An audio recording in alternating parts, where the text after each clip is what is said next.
Are you tired of messy vendor payment records in Zoho Books? Learn to create a payment made in under 2 minutes.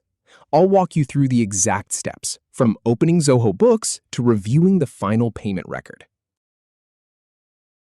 Start by opening Zoho Books. Then, click on the Purchases tab from the left sidebar. Now, select Payments Made from the drop-down menu. Click the New button to create a new payment. Next, click on Select Vendor and choose the vendor you want to pay.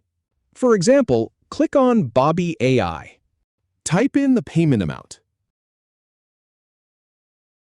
Then, click on Save as Paid to record the payment.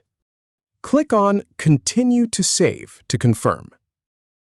Review the payment record to ensure everything looks correct.